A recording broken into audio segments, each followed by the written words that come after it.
Hello.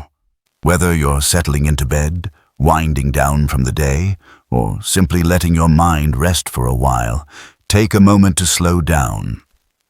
This is Sleepless Veteran, military history for quiet minds. Here, we don't dramatize. We remember. We walk through history together, slowly and carefully. Tonight, we're going to Iwo Jima. February 19th, 1945. United States Marines land on 8 square miles of volcanic rock and ash. Among them are men carrying a specific weapon. 70 pounds of fuel and fire strapped to their backs. The M2 Flamethrower. Every Marine who sees that distinctive backpack understands what it represents. Every Japanese defender has been trained to target it first. And the men carrying it, they know something that isn't written in official reports. The mathematics of their survival work differently, not measured in days or weeks, sometimes in minutes. This is the story of those men. The flamethrower operators, who carried fire into caves at 25 yards. Who knew, from the moment those straps tightened on their shoulders, that they probably weren't going home. Who did it anyway because someone had to. We are not here to glorify war or romanticize sacrifice. Just to remember what happened, what it cost, what these specific men carried, physically and otherwise. So find a comfortable position. Let your breathing settle. What follows is a story about weight, about distance, about fire, about men who did terrible, necessary things and lived with that burden long after the battles ended. Stay calm. Stay present. Let's walk through this history together. Now, let's go to that volcanic island. To those men. To that weight. A Marine stands in a staging area on Iwo Jima. The volcanic ash shifts slightly beneath his boots. An NCO approaches, carrying a backpack assembly. Before the sergeant says anything, the Marine already knows. Everyone in the unit knows what that equipment means. The M2 Flamethrower weighs 70 pounds when fully loaded. 2 cylindrical tanks, hoses, a firing wand. The sergeant helps him into the straps. The weight settles across his shoulders and back. It's February 19th, 1945, and this Marine has just received an assignment that changes everything. The weight is immediate. 70 pounds of fuel and compressed nitrogen. But there's another weight, harder to measure. The moment those straps tighten, something shifts in how the other Marines look at him. Not pity exactly. More like the look you give someone who's already gone. The backpack makes him visible. Even at a distance, the distinctive silhouette is unmistakable. The bulky tanks rising above his shoulders, the hose running down to the firing wand. Japanese defenders have learned to recognize this shape. Their survival depends on killing the men who carry fire before those men can reach their positions. This Marine knows the mathematics. Everyone knows. Flamethrower operators don't last long in sustained combat. The exact numbers aren't written in any official report, but the pattern is clear. In active fighting, their life expectancy can be measured in minutes. 10 minutes. 20. 30 if you're lucky, or skilled, or both. Eventually, the math catches up. There's no special rank for this duty, no additional pay. The men who carry flamethrowers are riflemen who received extra training. Some volunteered. Different reasons drove different men. Some wanted to protect their squad. They understood that the flamethrower could neutralize positions that might otherwise cost multiple lives. Better one man at extreme risk than a whole squad in a frontal assault. Others volunteered from fatalism. Death might find them anyway, regardless of their role. At least carrying the flamethrower meant doing something that mattered, making their likely death count for something. Some didn't volunteer at all. Squad leaders assigned the duty when the need arose. Physical capability mattered for this selection. The 70-pound load required strength and endurance. You needed to carry that weight across difficult terrain, through volcanic ash that grabbed at every step, and still have enough energy to employ the weapon effectively when you reached your position. The training happened in rear areas. Marines learned to assemble the weapon, connect the hoses properly, check for leaks. They learned to clear malfunctions. Stuck valves, ignition failures, clogged nozzles. They practiced on ranges, directing flame at mock bunkers and cave entrances set up to simulate the targets they'd face. The M2 carries 4 gallons of fuel. Not ordinary gasoline, but a mixture thickened with napalm, the key. Thickening agent, made from aluminum soaps, turns the liquid fuel into a gel. This gel sticks to whatever it touches, burns longer and hotter than liquid gasoline. The fuel tank connects to a smaller tank of compressed nitrogen. The nitrogen provides the pressure needed to propel the fuel through the hose and out the nozzle. Effective range in combat is about 20 to 25 yards. The manufacturer might claim the weapon can reach farther, but combat conditions differ from test ranges. Wind affects the flame stream. Uneven terrain makes aiming harder. The stress of being shot at doesn't improve accuracy. 25 yards is the distance where a trained operator can reliably put flame into a target opening while under fire. That's close. Close enough to see details, close enough to hear everything, close enough that enemy defenders can easily engage you with rifles and machine guns. Getting to effective range means crossing open ground while carrying that distinctive target-marking backpack. The Marine adjusts the straps. He's done this before in training, but the weight feels different now. Training ranges don't shoot back. He checks the fittings one more time, the hose connection, the firing one trigger mechanism. Everything needs to be right. A malfunction at the wrong moment means you've crossed that open ground for nothing. His squad watches him make these checks. They know what he's taken on. There's a quiet respect in how they look at him now, but it's tinged with something else. Relief, maybe. Relief that someone else is carrying that particular burden. The flamethrower serves a specific tactical purpose. The Japanese defensive positions on Iwo Jima present problems that conventional weapons can't solve. Rifle fire bounces off rock and concrete. Grenades can be thrown back or absorbed by internal baffles. Artillery often fails to penetrate the deep fortifications.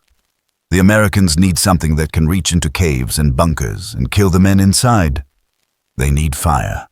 Fire behaves differently than bullets or explosives in a confined space.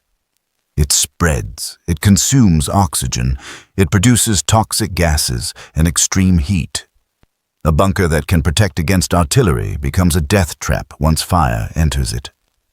The defenders have nowhere to go.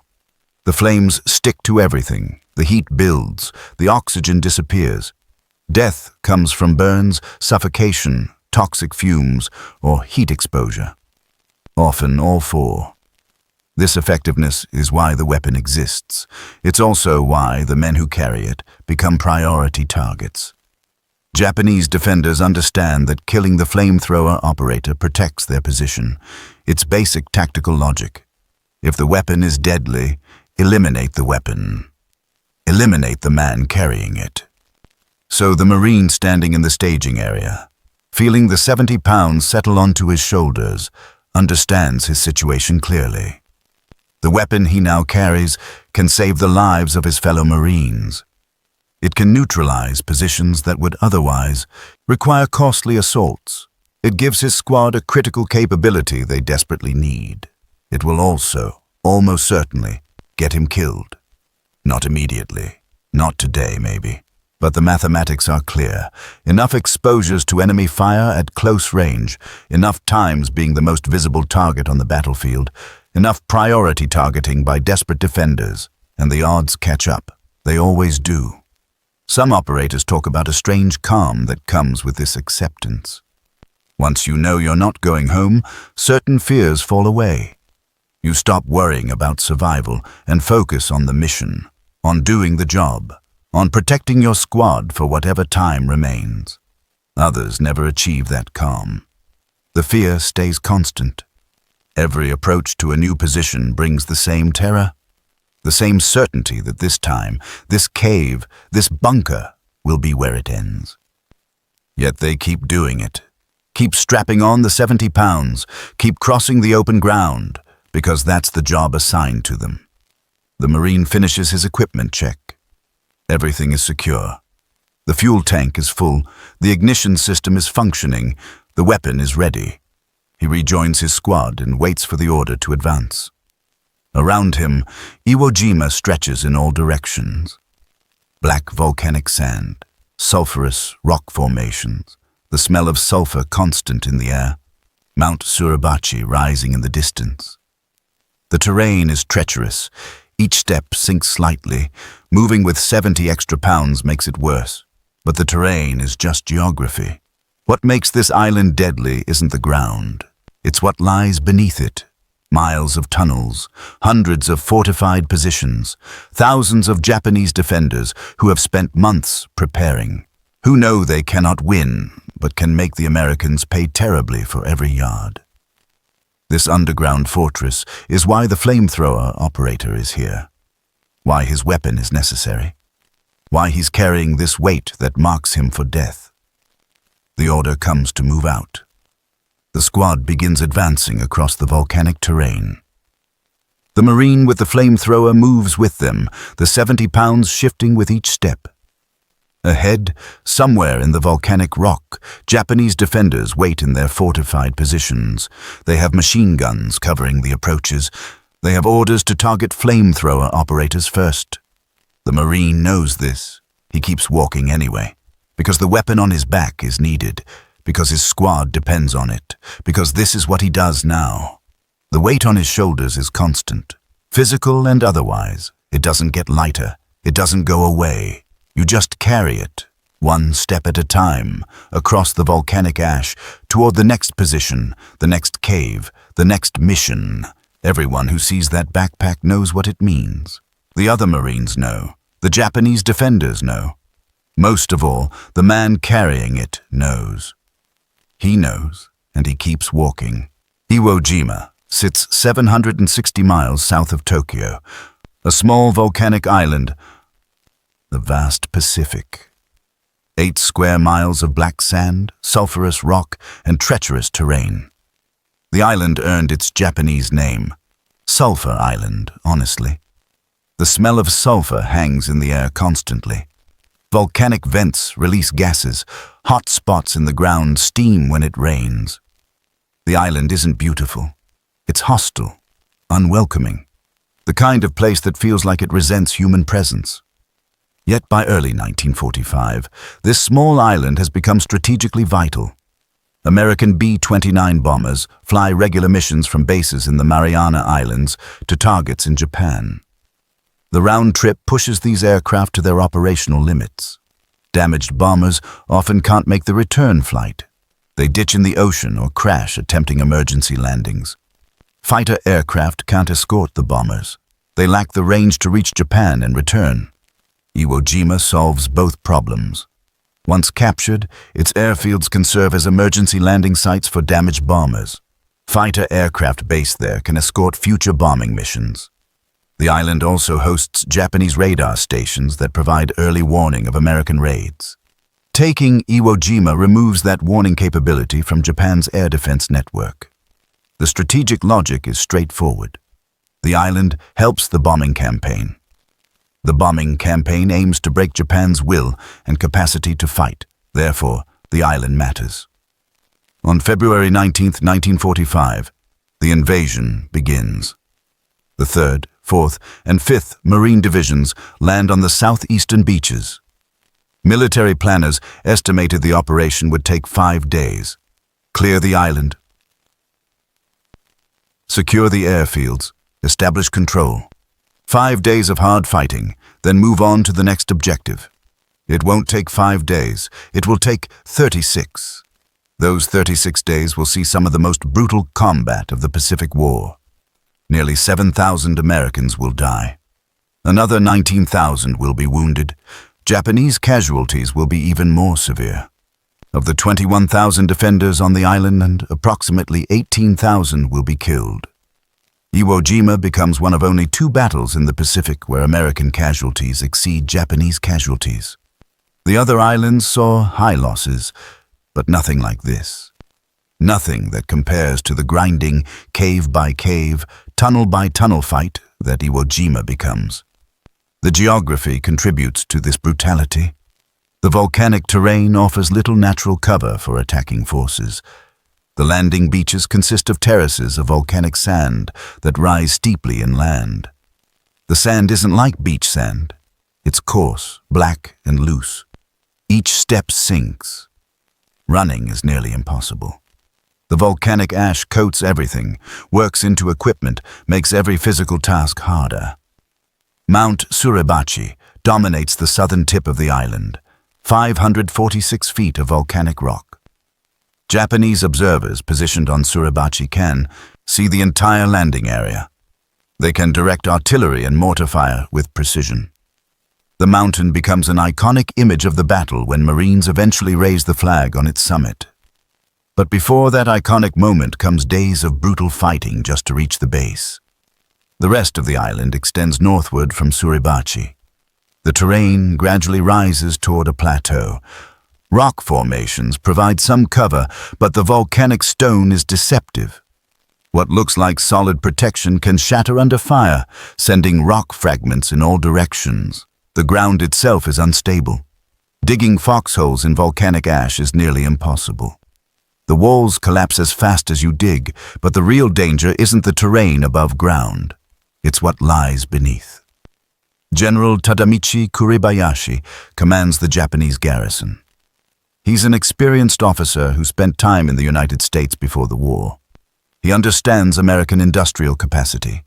He knows Japan cannot win a prolonged war against such resources. He knows his forces on Iwo Jima cannot hold the island permanently. His goal isn't to win. It's to make the cost of taking the island so high that American resolve might falter. Every Japanese soldier is expected to kill 10 Americans before dying, not through suicidal charges, but through patient, disciplined, defensive fighting that bleeds the invasion force constantly. Kuribayashi's defensive strategy breaks with previous Japanese island defense doctrine. Earlier battles saw Japanese forces attempt to stop invasions at the beaches. Massive concentrations of troops and weapons in the landing zones. Banzai charges when defensive lines broke. These tactics failed consistently against American firepower. Kuribayashi forbids both approaches. His forces will not contest the beaches heavily. They will allow the Americans to land, then engage them from prepared positions farther inland. There will be no banzai charges, no glorious last stands, only attrition, only killing. To implement this strategy, Kuribayashi orders months of construction. His men dig tunnels into the volcanic rock. They connect caves. They create an underground network spanning 11 miles of tunnels, linking more than 1,500 defensive positions. Some positions are simple improved caves. Others are concrete bunkers reinforced with steel. The engineering is impressive. Artillery positions have multiple entrances. Guns can be rolled out, fired, then pulled back into protected chambers before counter-battery fire arrives. Machine gun nests are positioned to provide interlocking fields of fire. Approaching one position exposes attackers to fire from several others. Most positions include internal baffles, turns in the tunnels that protect against grenades or explosives. The tunnel network provides mobility and protection. Defenders can move between positions underground, avoiding American observation. Positions that appear isolated on the surface connect below ground. Ammunition and supplies can be redistributed. Wounded can be evacuated to underground aid stations. Command posts coordinate defensive fires while protected from bombardment. Some tunnel complexes include ventilation shafts, storage rooms, barracks, even small hospitals. The largest complexes descend 75 feet below the surface, multiple levels, rooms large enough for dozens of men. The Japanese have transformed Iwo Jima into a fortress that exists as much underground as above. American intelligence identifies many defensive positions before the landing. The Navy conducts an extended bombardment. Battleships and cruisers pound the island for 3 days. Aircraft drop bombs on suspected fortifications. The hope is that this preparation will destroy or significantly degrade the defenses. It doesn't work. The deep positions survive largely intact. When Marines land, they initially encounter minimal resistance. They advance inland, take casualties, but make progress. The beach is secured. Some units push several hundred yards inland by day's end. Then Japanese forces open fire from positions the bombardment didn't touch. Machine guns, mortars, artillery, all coordinated, all positioned to cover specific kill zones. Marines take cover, but volcanic sand offers little protection. Casualties mount quickly. The pattern becomes clear. This won't be like previous island battles. The Japanese aren't going to charge American positions. They're going to sit in their fortified positions and force the Marines to dig them out. One cave at a time, one bunker at a time, one tunnel at a time. The weather doesn't help. Late February brings cold temperatures and rain. The volcanic ash turns into slippery mud. Marines sleep in shallow scrapes in the ground, unable to dig proper foxholes. Resupply across the beaches is difficult. Japanese artillery can range the landing zones. Every supply run, every casualty evacuation. Everything happens under fire. Days blend together. Advance a few yards, encounter a fortified position, call for supporting fire. Assault the position. Take casualties. Discover the position connects to others through tunnels. Clear those positions. Advance a few more yards. Repeat. The grinding nature of the battle wears on everyone. There are no dramatic breakthroughs, no sweeping advances, just slow, bloody progress measured in yards rather than miles. Units rotate through combat, get a few hours rest, then go back into the line. The fighting continues day and night. This is the environment the flamethrower operator must work in. This underground fortress. These interconnected positions. This enemy that refuses to come out and fight in the open. The tactical problem is clear. Marines can't simply overwhelm these positions with superior numbers. They must approach closely, must get to the entrances, must find some way to reach inside and kill the defenders. Conventional weapons often fail. Rifle fire doesn't penetrate rock and concrete. Grenades can be ineffective against internal baffles. Even when a grenade enters a cave, the defenders might be in a protected chamber. Artillery can suppress positions, but rarely destroys them. Direct hits are required, and even then, the deepest positions survive. The Marines need something different. Something that can reach into these caves and bunkers, something that can follow the tunnels, something that can kill defenders who hide behind yards of volcanic rock. They need fire. Fire spreads in confined spaces. It consumes oxygen. It produces deadly gases. It generates extreme heat. A bunker designed to protect against explosions becomes a death trap when fire enters it. The features that make a position strong against conventional attack, thick walls, limited openings, enclosed spaces, work against defenders when fire is introduced. This is why the flamethrower exists. This is why men are trained to use it. This is why Marines carry 70 pounds of fuel and compressed nitrogen across volcanic terrain toward fortified positions. The weapon is necessary. Without it, clearing these positions would cost even more lives. Direct assaults across open ground against machine gun positions. Suicidal charges into fortified areas. The casualties would be staggering. With the flamethrower, positions can be neutralized more efficiently. A single operator, supported by covering fire, can destroy a position in minutes. The weapon saves Marine lives by providing a tool suited to the specific tactical problem. But using the weapon requires someone to carry it within 25 yards of enemy positions. Requires crossing open ground while being the most visible, most targeted man on the battlefield. Requires accepting the mathematics of survival that don't favor flamethrower operators. The island's strategic value justifies the invasion. The defensive positions justify the flamethrower, The tactical necessity justifies the risk to the operators. Everything connects logically. Except logic doesn't comfort the Marine who straps on the 70 pounds and walks toward the next cave. Logic doesn't change what happens when Japanese machine gunners see that distinctive backpack silhouette. Logic doesn't alter the life expectancy measured in minutes. The sulfur smell hangs in the air. The volcanic ash shifts underfoot.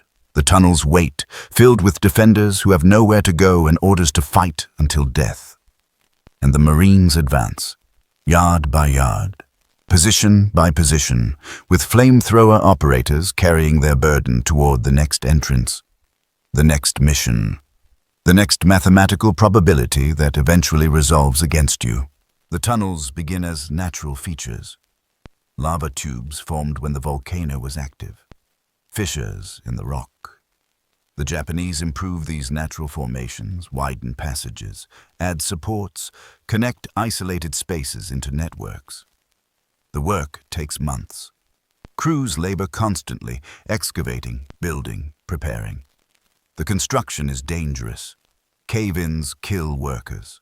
Volcanic gases accumulate in poorly ventilated sections. Some men die during the preparation before any Americans arrive. Their bodies are entombed in the very defenses they helped create. But the work continues because Kuribayashi understands that this underground fortress is essential to his strategy. Not every position connects directly to the tunnel network. Some strong points stand alone. A reinforced bunker, a fortified cave. But even isolated positions follow the same design principles. Multiple firing ports allow defenders to engage targets from different angles. Internal construction creates barriers against weapons thrown through entrances. Some positions include escape tunnels. If the main entrance is compromised, defenders can withdraw through alternate routes and continue fighting from other locations. Other positions are designed as terminal points, places where defenders are expected to fight until killed. No retreat, no withdrawal, just hold the position until overrun. The philosophy behind these fortifications reflects Kuribayashi's understanding of what's coming. He knows the Americans will land with overwhelming firepower, naval guns, artillery, air support, tanks. Attempting to face this firepower in open combat is pointless. The only way to inflict meaningful casualties is to force close combat where American advantages diminish. The tunnels and bunkers accomplish this. They force Marine infantry to approach within meters of defensive positions, force them to expose themselves, force them to fight where training and determination matter more than industrial capacity. Kuribayashi also changes the psychological approach. Previous battles saw Japanese soldiers die in banzai charges that accomplished little beyond expending lives quickly. Dramatic, frightening to face, but ultimately ineffective against disciplined troops with automatic weapons. The charges might overrun a position temporarily, but they burn through defenders without producing proportional American casualties. Kuribayashi forbids this wasteful death. Every soldier must kill 10 Americans before dying. This expectation changes how defenders think about their role. Survival isn't the goal, neither is quick, glorious death. The goal is maximum enemy casualties. Die effectively, rather than dramatically. His orders reflect this philosophy. Defenders hold fire until targets present themselves clearly. No firing at maximum range at uncertain targets. Wait until Marines are close, exposed, committed to their advance. Then, open fire from multiple positions simultaneously, creating overlapping kill zones where movement in any direction brings more fire. Ammunition must be conserved. Every shot should have a purpose. When a position becomes untenable, defenders withdraw through tunnels to alternate positions and continue fighting. Only when no withdrawal is possible should a defender fight to death in place. These orders transform the battle. No dramatic charges, no wild firing, no screaming attacks. Instead, disciplined fire from concealed positions. Defenders engage, withdraw, engage again from elsewhere. The constant effort to kill without being killed, to hold without being held, to delay, to bleed, to make every yard cost American lives. For Marines approaching these positions, the experience is frustrating and terrifying. You advance across open ground toward a hillside. Suddenly, fire erupts from positions you couldn't see moments before, multiple positions firing simultaneously.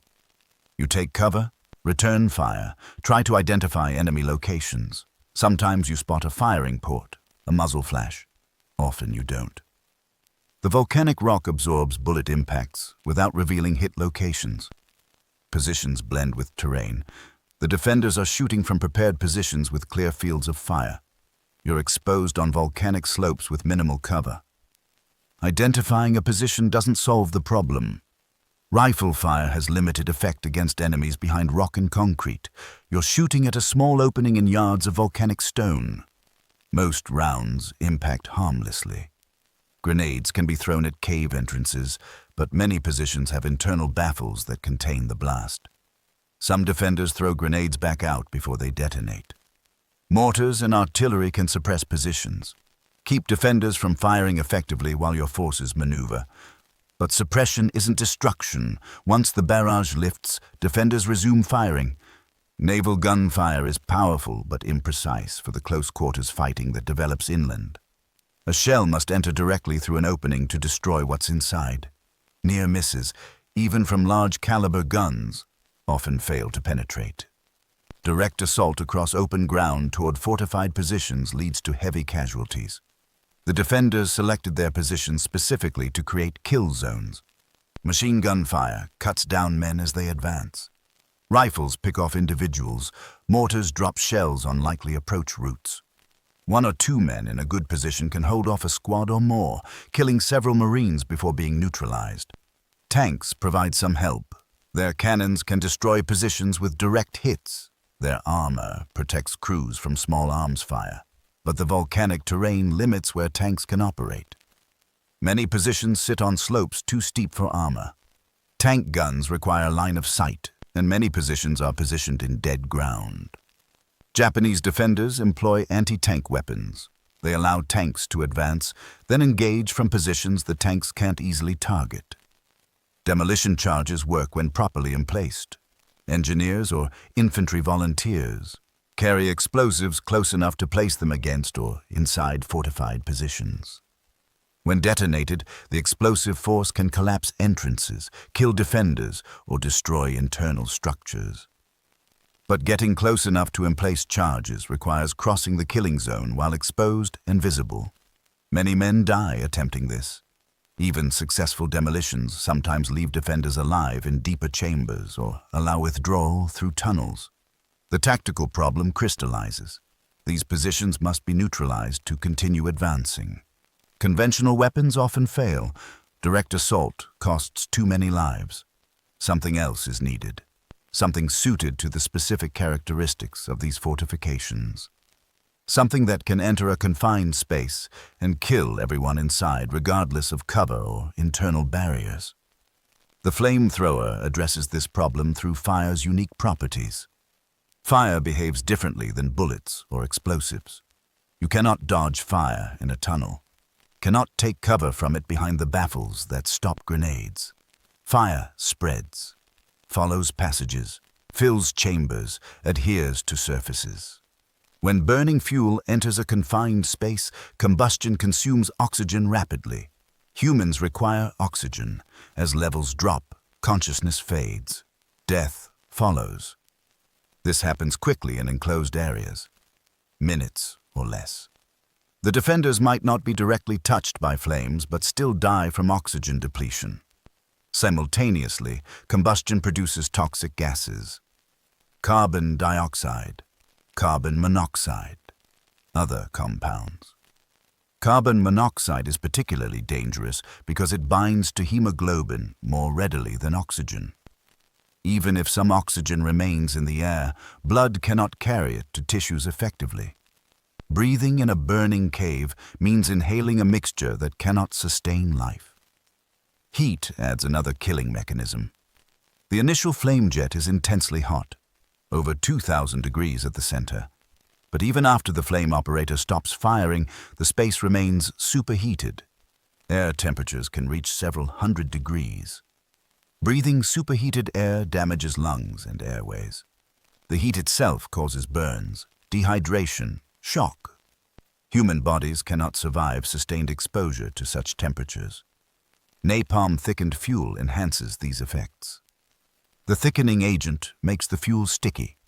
It adheres to surfaces rather than flowing away, burns in place rather than dispersing. Water doesn't easily extinguish it. Smothering requires denying oxygen, which in a confined space means dying from the same lack of oxygen. Once napalm starts burning inside a bunker, creating conditions compatible with life becomes nearly impossible. The psychological impact compounds the physical effects. Humans fear fire instinctively. Across cultures, throughout history, death by fire is considered among the worst possible fates.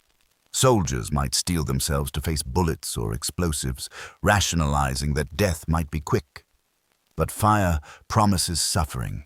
Burning is painful, prolonged.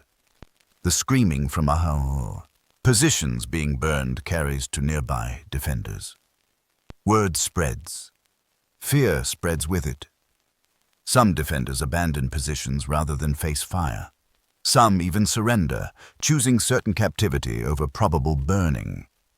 The weapon's psychological effect sometimes achieves results before it's even employed. The threat of fire can be as effective as fire itself. For Kurebayashi's defensive strategy, the flamethrower represents a serious problem. His carefully prepared positions, designed to provide protection and enable sustained defense, become death traps when fire enters. The very features that make positions strong against conventional weapons work against defenders when fire is introduced. Thick walls prevent escape. Limited entrances prevent fresh air. Enclosed spaces concentrate heat and toxic gases. A position that could hold off a rifle squad indefinitely might be neutralized in seconds by a flamethrower burst. All the labor, all the engineering, all the preparation, rendered ineffective by fire. The Japanese response is logical. Kill flamethrower operators before they can employ their weapons. Orders circulate. Priority targeting. Snipers watch for the distinctive backpack silhouette. Machine gunners are instructed to shift fire to flamethrower operators when identified. Defenders understand that killing the man carrying fire might save their own lives. This creates the grim mathematics. The flamethrower is essential for clearing fortified positions, but employing it requires someone to carry the weapon within effective range while under concentrated enemy fire. That someone will be intensively targeted. That someone faces dramatically reduced survival odds. Yet the weapon must be used. The tactical problem demands it. Without flamethrowers, clearing positions would require more costly methods. More Marines would die taking each bunker, each cave. The flamethrower saves lives overall, even as it costs the lives of those who carry it. The volcanic island holds its secrets in volcanic rock. Miles of tunnels, hundreds of positions, thousands of defenders with nowhere to retreat and orders to fight until death. The terrain above is hostile. The fortress below is worse. And into this environment walk Marines carrying 70 pounds of fuel and fire, approaching within 25 yards of positions where desperate men wait with weapons trained on approaches, watching specifically for the silhouette that signals fire is coming. The tunnels wait, dark, fortified, filled with defenders who understand what the flamethrower means, who will do anything to kill its operator before fire reaches them. The weight settles on shoulders, the straps tighten. The mission remains, one position at a time, one cave at a time, until there are no more positions or no more operators to clear them. The M2 flamethrower exists because of a specific tactical problem. When infantry encounters an enemy in a fortified position, several standard options present themselves. Suppressive fire keeps the enemy's heads down but doesn't eliminate them. They wait until firing stops, then resume shooting. Grenades can be thrown, but distance limits and internal barriers reduce effectiveness. Demolitions can destroy positions, but placement requires dangerous close approach. Direct assault can overrun positions, but the cost in casualties is severe. Fire offers something fundamentally different. To understand why, consider what happens when burning napalm enters a confined space. The immediate effect is combustion. The fuel burns at extreme temperatures. Anything flammable ignites. Clothing, wooden supports, stored materials. The flames spread quickly across surfaces because napalm sticks rather than flowing away. The secondary effects prove equally deadly. Combustion consumes oxygen. In open environments, air circulation replenishes oxygen. In a confined bunker or cave, oxygen depletion happens rapidly, minutes or less. Humans lose consciousness as oxygen levels drop. Death follows shortly. Even areas not directly touched by flames become uninhabitable. Simultaneously, burning fuel produces gases. Carbon dioxide, carbon monoxide, other toxic compounds. Carbon monoxide in particular binds to hemoglobin more readily than oxygen does. Blood loses its ability to carry oxygen even if some remains in the air. The gas mixture in a burning cave cannot sustain human life. Heat adds another dimension. The flame jet itself reaches over 2,000 degrees, but sustained burning heats the entire space. Air temperatures rise to several hundred degrees. Breathing superheated air causes immediate damage to lungs and airways. The ambient heat causes burns, dehydration, and shock. Human bodies cannot function at such temperatures. The M2 flamethrower delivers these effects through a relatively simple mechanical system. The weapon consists of three main components. The fuel tank holds 4 gallons of napalm-thickened gasoline. The pressure tank holds compressed nitrogen. The firing wand includes the nozzle, ignition system, and trigger mechanism. Napalm is aluminum soap, aluminum salts of organic acids. Mixed with gasoline, these compounds form long molecular chains that entangle, creating a gel. This gel has higher viscosity than liquid fuel. It flows more slowly, sticks to surfaces. These properties make napalm more effective than liquid gasoline for military applications. Compressed nitrogen serves as the propellant. Nitrogen is inert. It doesn't react chemically with the fuel, doesn't support combustion. Under high pressure, the nitrogen forces fuel through the hose when the operator opens the valve. Pressure determines range and velocity. The system must balance enough pressure for effective range against the structural limits of the backpack components. The firing wand combines nozzle and ignition. The nozzle shapes the fuel stream, determines its pattern and reach. The ignition system, typically an electrical spark plug, provides the spark that lights the fuel as it exits. The trigger controls both fuel flow and ignition, ensuring they activate simultaneously. The operator aims by pointing the wand, adjusting for the arc of the fuel stream at different ranges. When the trigger is pressed, pressurized fuel streams from the nozzle. The spark ignites it. A jet of flame travels toward the target. The napalm gel maintains coherence better than liquid would. More fuel reaches the target before dispersing. Upon contact, burning napalm sticks to whatever it touches and continues burning. The operator can adjust burst duration. Short bursts conserve fuel. Longer bursts ensure more complete coverage. The total fuel load limits cumulative firing time to approximately 10 seconds across all bursts. Effective combat range is 20 to 25 yards. Manufacturer specifications might claim longer distances, but combat conditions differ from test ranges. Wind affects the flame stream's trajectory. Uneven terrain complicates aiming. The stress of combat degrades accuracy.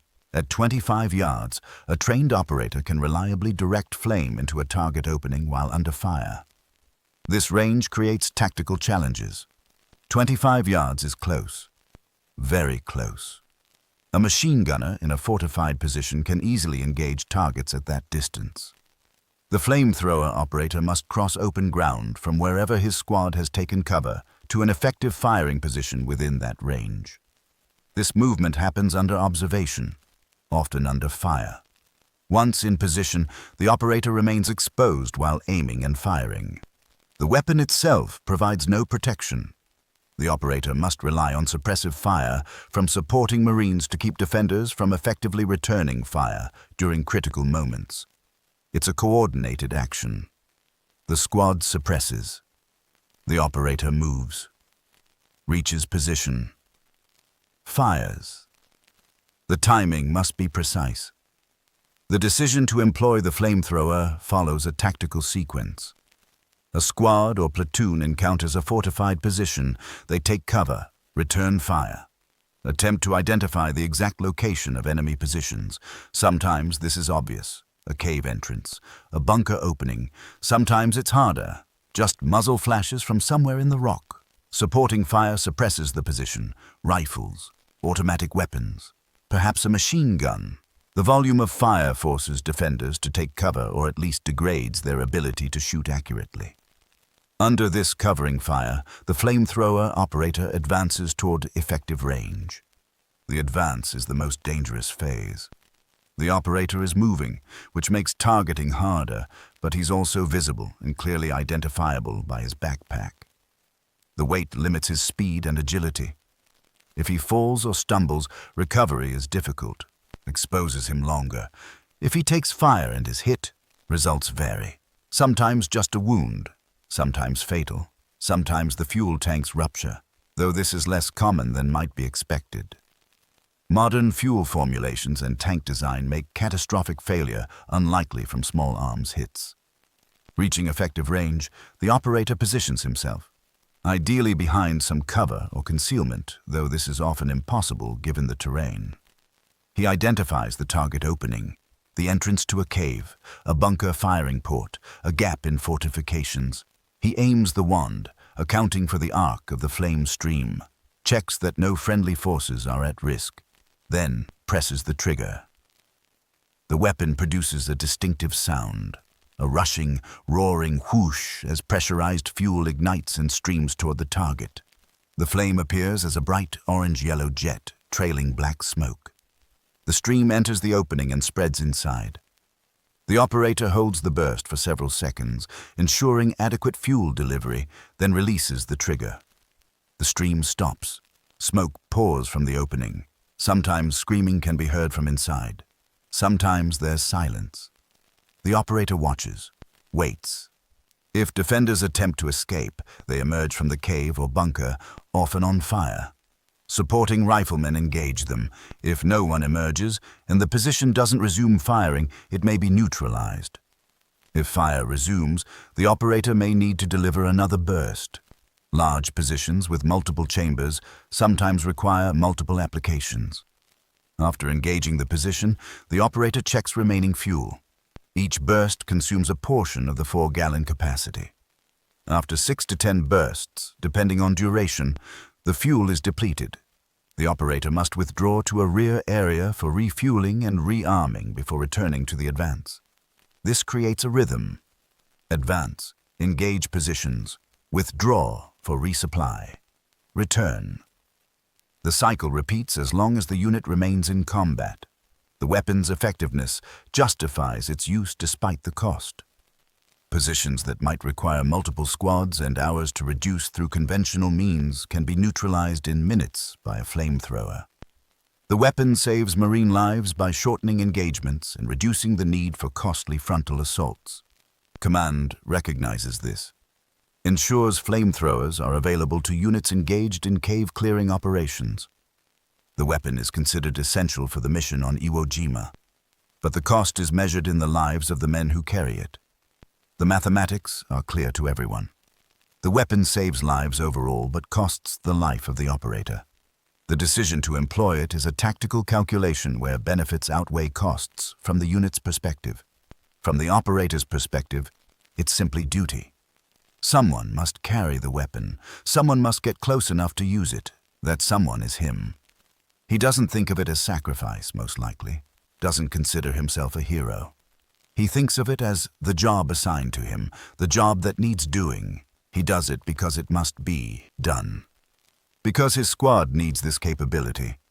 Because Marines are dying trying to take positions that conventional weapons can't neutralize efficiently. The volcanic rock holds defensive positions. The positions hold defenders. The defenders have weapons and orders to fight to death. The Marines must clear these positions to advance. The flamethrower provides the means to clear them. The operator provides the human agency to employ the weapon. Everything connects logically, strategically sound, tactically necessary, practically effective. The only problem is that being logically necessary doesn't change what happens when you're the man walking toward a fortified position with 70 pounds on your back and enemy gunners watching specifically for your silhouette. Logic doesn't deflect bullets. Necessity doesn't improve survival odds.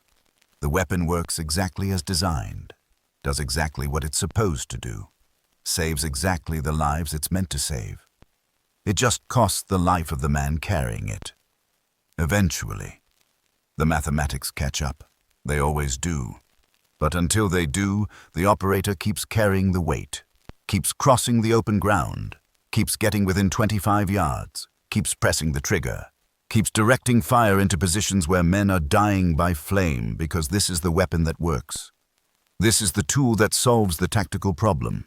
This is the job. The 70 pounds settle on shoulders, the straps tighten, the volcanic ash shifts underfoot. Ahead, another position, another cave, another mission. The weight doesn't get lighter. You just carry it, one step at a time. Toward the next opening in the volcanic rock, toward the next burst of flame, toward the next mathematical probability. Everyone knows what the backpack means. The other Marines know. The Japanese defenders know. Most of all, the man carrying it knows. He knows. And he keeps walking. The men who became flamethrower operators were not a special breed. They weren't selected from birth or identified through testing as uniquely suited for the role. They were ordinary Marines, young men, most of them.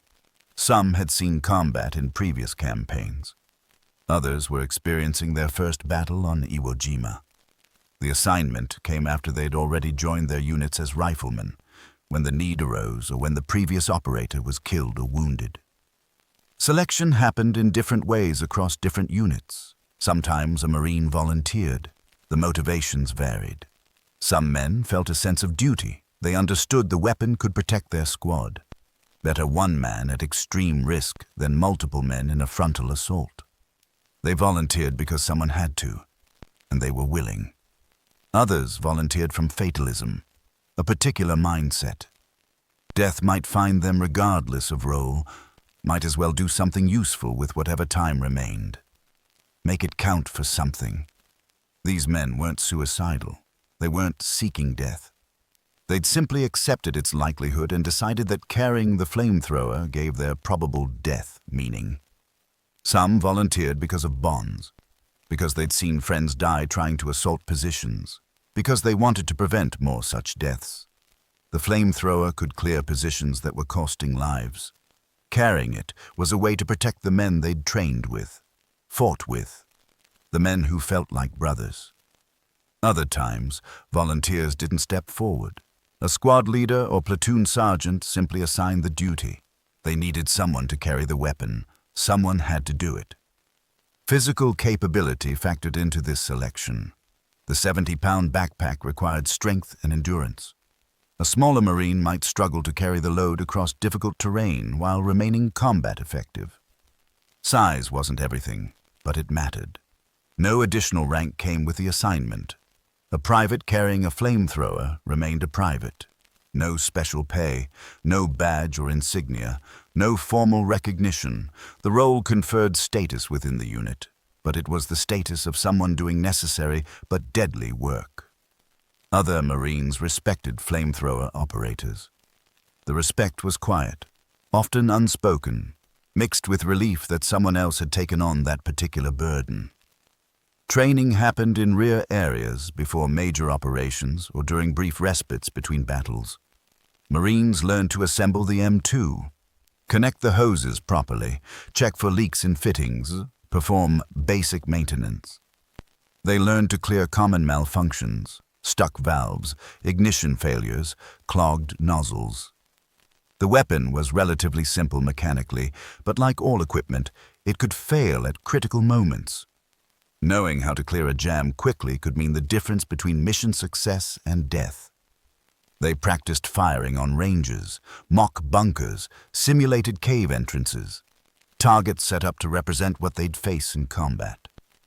They learned effective range, learned that controlled bursts worked better than sustained streams, learned to account for wind and angle when aiming, learned the importance of conserving fuel. 4 gallons sounds like a lot, until you realize it gives you roughly 10 seconds of total firing time. They also learned to work with rifle squads. The flamethrower operator doesn't work alone. He requires covering fire during his approach and while engaging targets. The squad must suppress the enemy position, make it difficult for defenders to aim effectively at the operator during critical moments. The operator must communicate with the squad leader, confirm readiness to advance, signal when he's engaged the position. This coordination is essential. Without it, the operator is just a slow-moving target. The training provided competence but couldn't prepare them for everything. You can practice firing at mock bunkers, but you can't practice knowing that every defender on the battlefield wants to kill you first. Can't practice the feeling of crossing open ground while carrying a backpack that marks you as priority target. Can't practice the sound of screaming from inside a position you've just burned. Can't practice seeing men emerge from caves with their uniforms aflame. These experiences came only in combat. They came immediately. A Marine might receive the flamethrower, undergo brief training, and find himself in combat days later. Sometimes hours. The first time employing the weapon under fire was invariably a shock. The target shot back. The weight felt heavier when bullets impacted nearby. The distance to effective range seemed much longer when you were the one crossing it. The first engagement often defined the operator's ongoing experience. If it went well, if he reached position and neutralized the target without being hit, he gained confidence. Learned that the weapon worked, that the training applied, that he could do the job. If it went poorly, if he took fire during approach, if the weapon malfunctioned, if he had to withdraw without engaging, the next attempt was harder. Confidence, once shaken, takes time to rebuild. Some operators developed a mechanical focus. They stopped thinking about danger or outcomes and focused entirely on immediate tasks. Check the weapon. Advance to cover. Wait for suppressive fire. Move forward. Find the position. Aim. Fire. Watch the result. The process became a sequence of actions performed without reflection on what they meant. This focus helped some men cope with the stress and horror. Others couldn't achieve that detachment. They remained acutely aware of the danger, the probability of death, the nature of what they were doing. For these men, each engagement was an ordeal. Fear never abated, though they continued performing their duty despite it. Some later said the fear became so overwhelming they almost welcomed the idea of being hit, of the ordeal ending, even if ending meant death. The statistics were known to everyone, even if precise numbers were never officially compiled. Flamethrower operators suffered casualty rates significantly higher than infantry riflemen. Riflemen already faced terrible casualty rates on Iwo Jima. Flamethrower operators faced worse. The bulky backpack made them visible. Japanese defenders prioritized them. The close range required for effective employment exposed them to concentrated fire. The mathematics were brutal and simple. This knowledge created a psychological burden distinct from normal combat stress. Most soldiers in most roles maintained some hope of survival. Skill might save you, luck might favor you, caution might keep you alive. Flamethrower operators lived with near certainty of death. Not necessarily today, not necessarily this week, but eventually. The exposures accumulated, the probabilities compounded, the targeting never stopped. Some men described a fatalistic calm that came with this acceptance. Having accepted that survival was unlikely, they stopped worrying about it.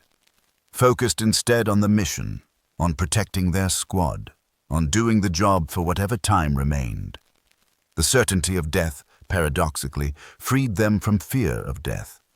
They were already gone in their minds, just hadn't physically left yet. Others described the opposite, a desperate intensity, a need to destroy as many enemy positions as possible before the inevitable bullet found them. Make every mission count, every burst of flame matter. Die having accomplished something meaningful. The weapon gave their approaching death purpose. The physical demands compounded the psychological burden. Operating a flamethrower required approaching within 20 to 25 yards of enemy positions. Point-blank range by infantry standards. This meant crossing open ground, often under fire, carrying 70 pounds that severely limited mobility. The volcanic sand of Iwo Jima made every step an effort. The weight turned what might have been a quick dash into a slow, exposed advance. Once in position, the operator had to remain steady enough to aim effectively despite fear, adrenaline, and often incoming fire. The sensory experience of firing added another layer of stress, the roar of igniting fuel. Heat radiating back from the flame jet, the smell of burning napalm mixed with sulfur. The visual of flame entering the target opening, the sounds that sometimes followed. Some operators described moments of dissociation. The experience felt like it was happening to someone else, like watching themselves from outside their bodies. Others described hyper-focused clarity. Everything except the immediate task faded away. Only the weapon, the target, and the next burst existed. Both responses were ways of coping with an almost unbearable situation. The moral and psychological aftermath for those who survived varied. Some operators rotated out after a certain period. Others were wounded and evacuated. A few lasted through entire campaigns through rare fortune or exceptional skill. Those who survived their time as operators carried the experience forward in different ways. The weapon forced an intimacy with killing that other combat roles didn't. A rifleman might never see the enemy soldier his bullet struck. An artillery observer directed fire from distance. A pilot dropped bombs from altitude. But a flamethrower operator looked directly at the position he was burning, often close enough to hear screams, to smell burning flesh, to see individual men dying by fire. There was no distance, no abstraction, just direct, personal, intimate killing. Some veterans carried this burden silently for decades. Never spoke of it, locked it away somewhere deep, and tried to live normal lives. Others experienced nightmares that never fully stopped. The smell of burning fuel could trigger sudden memories decades after the war ended. A sound, a smell. Something would bring it all back. The weight on their shoulders, the volcanic ash underfoot, the roar of the weapon, the screaming from inside burning positions. The men who carried flamethrowers on Iwo Jima weren't heroes in the Hollywood sense, weren't invincible warriors, weren't superhuman. They were ordinary men, handed an extraordinary burden. Some volunteered, some were assigned, all understood what it meant, all carried it anyway, because the job needed doing, because their squad needed that capability, because someone had to walk toward those caves with fire. The weight settled on shoulders. 70 pounds of fuel and equipment, another weight that couldn't be measured. The knowledge of what the weapon did, what it cost to employ it, what awaited the man who carried it. You bore both weights, the physical and the psychological. One step at a time. Across volcanic terrain, toward the next position, the next mission, the next moment when mathematics might catch up. Everyone who saw the backpack knew what it represented. The other Marines knew and were grateful someone else carried it. The Japanese defenders knew and targeted it specifically. The operator knew most of all, knew what he'd taken on, knew where it would likely lead, kept walking anyway, because this was the job, because it mattered, because men were dying, and this weapon could prevent some of those deaths, even at the cost of the man carrying it. The volcanic island held its positions. The positions held their defenders. The defenders had their orders. And Marines carrying fire kept walking toward them. One operator at a time, one mission at a time, until no more positions remained, or no more operators to clear them. The first engagement begins like all the others will begin. The squad advances across volcanic terrain. Black sand shifting beneath boots. The sulfur smell constant. Ahead, somewhere in the rock formations, there's a fortified position. Machine gun fire has been coming from that direction. Marines have taken casualties trying to advance. The squad takes cover behind whatever terrain features provide protection, returns fire, tries to identify the exact enemy location. The squad leader spots it, a cave entrance, partially concealed by rock. You can see the muzzle flash when the machine gun fires. The position is well chosen. Approaches are exposed. Open ground with minimal cover. Anyone trying to close with that position will be cut down before reaching it. This is where the flamethrower operator enters the tactical equation. The squad establishes a support by fire position. Multiple Marines directing rifle and automatic weapons fire at the identified cave entrance. The volume of fire forces the Japanese machine gunner to take cover. He can't effectively return fire during sustained suppression. This creates a window. Brief. Maybe 30 seconds. Maybe less. Under this covering fire, the operator begins his advance. The 70-pound backpack shifts with each step. The volcanic sand grabs at his boots. The distance doesn't look like much. Maybe 40 yards from current cover to effective firing position. 40 yards is nothing in normal terrain. On Iwo Jima, carrying the flamethrower under fire. It's a marathon. The first steps are the hardest. You're leaving cover. Exposing yourself. The backpack makes you visible, identifiable. You know the Japanese defenders have been trained to watch for this exact silhouette, to target it specifically. Every step takes you further from safety, closer to effective range, closer to the enemy position. 20 yards covered. The suppressive fire continues. The machine gun has stopped firing, driven back by the volume of incoming rounds. But other weapons might be covering this approach. A rifle, another machine gun from a different position. The tunnel networks mean multiple defenders might be watching from multiple angles. 30 yards covered. You're breathing hard. The weight, the stress, the volcanic sand. Everything combines to make movement exhausting. Your heart pounds, not just from physical exertion, from fear, from adrenaline, from the knowledge that at any second, fire might shift to you. You reach effective range. 25 yards to the cave entrance, you can see it clearly now, the opening in the volcanic stone. Darkness beyond. The machine gun sits just inside, pulled back from the entrance but still able to cover approaches. You can't see the crew, but you know they're there. You position yourself, kneel behind a rock outcrop, brace the firing wand, identify the exact target point. The cave entrance. You need to direct the flame stream into the opening, inside where the defenders are. You account for distance, for angle, for the arc of the burning fuel as it travels. You check your flanks, make sure no Marines are in the danger area, everything clear. You take a breath. The squad's suppressive fire continues. Many Marines are watching you, waiting. The mission depends on this moment. You press the trigger. The M2 roars to life. The sound is distinctive, loud. A rushing whoosh as pressurized fuel ignites. The flame jet streams toward the cave entrance, bright orange-yellow, trailing black smoke. The fire follows the path you aimed. Enters the cave opening, disappears inside. You hold the trigger for 3 seconds. 4, enough to deliver substantial fuel into the position, then release. The flame stops. Smoke pours from the cave entrance. Black. Thick. The napalm is burning inside. Spreading, adhering to surfaces, consuming oxygen, producing heat and toxic gases, creating conditions incompatible with human life. For a moment, silence.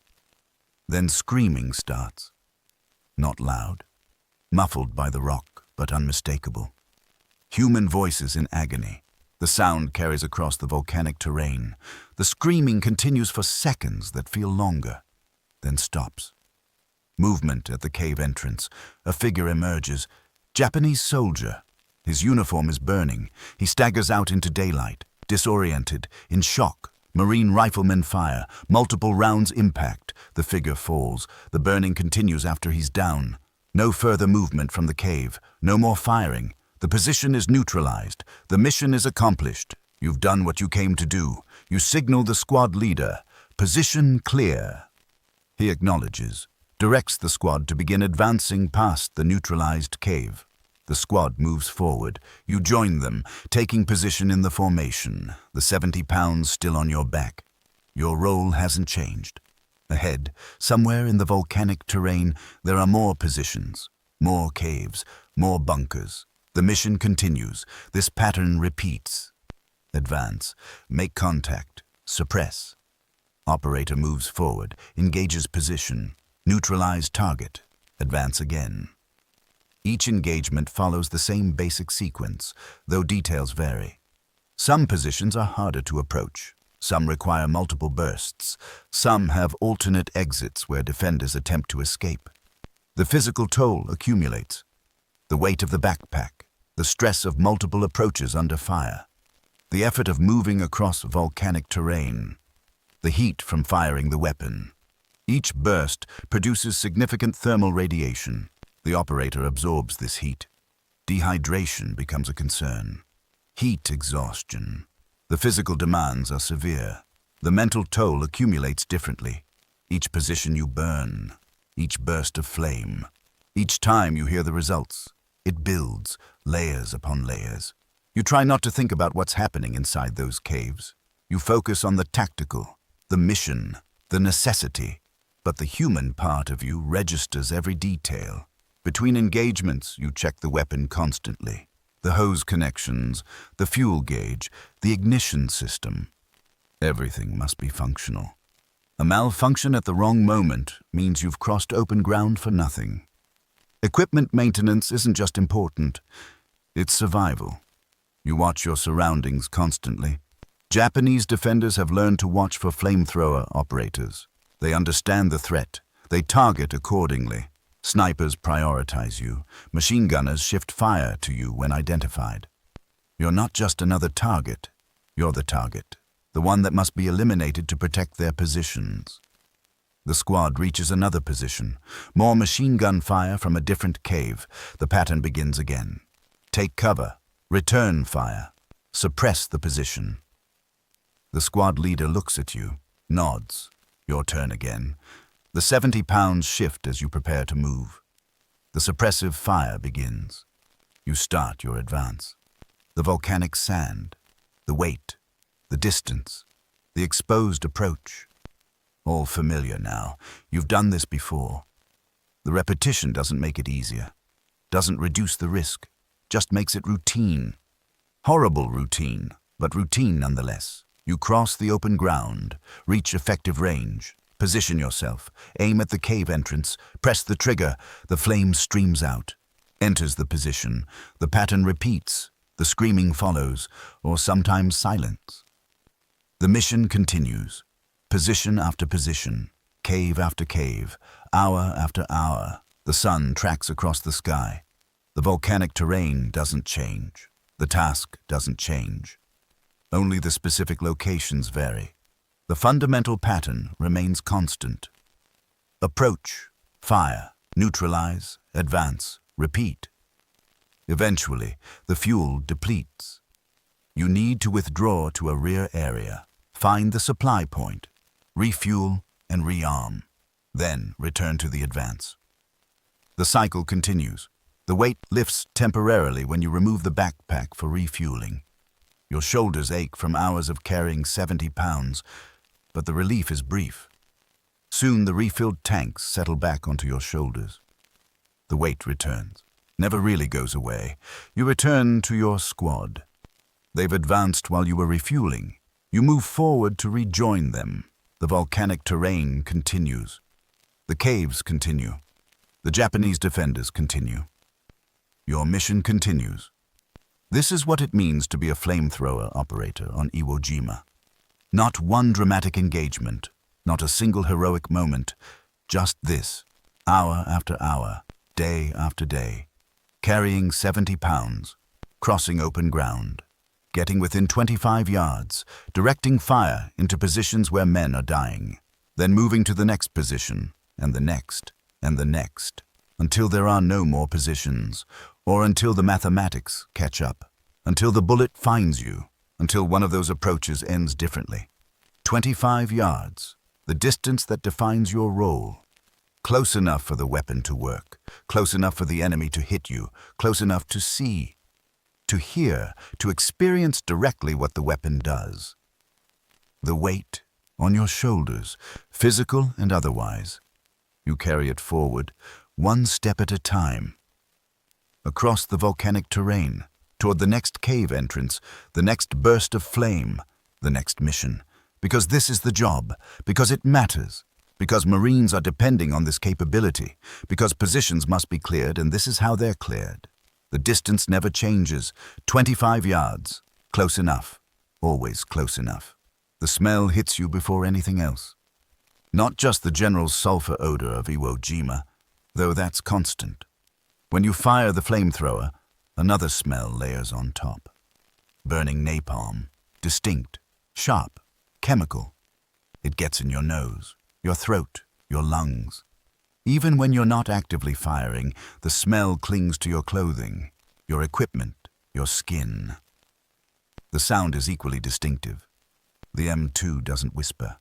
When you press the trigger, the weapon announces itself, that rushing, roaring whoosh, like a blast furnace opening, loud enough that everyone within 100 yards knows exactly what's happening. The Japanese defenders know. They hear that sound and know fire is coming. After the initial roar, other sounds follow. The crackling of napalm burning, different from wood fire. More aggressive, more consuming, then sometimes human sounds. Screaming, not always. Some positions go silent immediately. But when the screaming comes, it's unlike anything else on the battlefield. The sounds aren't clean, aren't quick. They're prolonged, agonized, very human. They carry across the volcanic terrain. Other Marines hear them. Japanese defenders in nearby positions hear them. Everyone knows what those sounds mean. The heat radiates back toward you when you fire. The flame jet itself reaches over 2,000 degrees, but even at 25 yards, the thermal radiation is significant. Your face heats. Exposed skin on your neck and hands. If you fire multiple bursts in quick succession, the heat builds. Combined with the volcanic terrain, the weight of the equipment, the physical exertion, heat becomes a factor. After each burst, black smoke pours from target positions. Thick, oily. The smoke from burning napalm and whatever else is combusting inside the caves. Sometimes you see this smoke emerge from multiple openings, revealing the tunnel connections you couldn't see from outside. The smoke shows you the network, how the underground fortress links together. The visual of the flame jet itself is striking. Bright orange-yellow in the center, fading to darker orange at the edges, trailing black smoke. The arc it makes through the air, the way it enters the cave opening and disappears inside, like liquid fire being poured into darkness. Some operators describe it as beautiful in a terrible way. Then you remember what you're looking at, and the beauty evaporates. Your hands get filthy operating the weapon. The volcanic ash coats everything. The flamethrower components get covered in it. When you handle the weapon, the black volcanic powder transfers to your hands, mixes with sweat, creates a paste that's difficult to remove without proper washing, which rarely happens in combat conditions. The taste in your mouth is constantly unpleasant. Sulfur from the island, smoke from weapons firing. The acrid taste when you're near burning napalm. Your mouth gets dry from the physical exertion and heat exposure. Water is precious. You drink when you can, but it's never enough. The taste of volcanic dust mixed with dehydration becomes normal. Your shoulders and back develop specific pain patterns from carrying the 70 pounds. Not general soreness, but targeted aches where the straps rest. The pack sits high on your back, changing your center of gravity. You lean forward slightly to compensate. After hours of carrying the load, these muscles burn. Your feet sink slightly into the volcanic sand with each step. The weight makes this worse. Your boots fill with the fine black sand. It gets between your toes, creates friction points. Blisters form, the blisters break. You keep walking. The pain becomes part of the background sensation. The volcanic terrain creates its own hazards. The rock formations look solid but can be unstable. Loose stones shift underfoot. The weight of the flamethrower makes balance harder. If you stumble, recovering is difficult. Falling with 70 pounds on your back is dangerous. You move carefully, watch your footing constantly. Temperature variations surprise you. The days can be cool, especially in February and early March. But the exertion makes you sweat despite the cool air. Then, when you stop moving, the sweat chills. Your body temperature swings uncomfortably. Too hot during movement, too cold during brief rests. The visual details of the island sand imprint themselves, the specific black color of the volcanic sand, the way it contrasts with the gray rock formations, the sparse vegetation. Few plants grow on Iwo Jima. What exists is low, scrubby, wind-bent, offers no concealment, just visual markers in an otherwise barren landscape. Mount Suribachi dominates the southern horizon. You see it from everywhere on the island. When Marines eventually plant the flag there, everyone will stop briefly to look. A moment of recognition. Then back to work. The sky often looks gray, overcast. Even when not actively raining, the cloud cover can be heavy. This affects mood. Constant gray skies create a psychological weight that compounds everything else.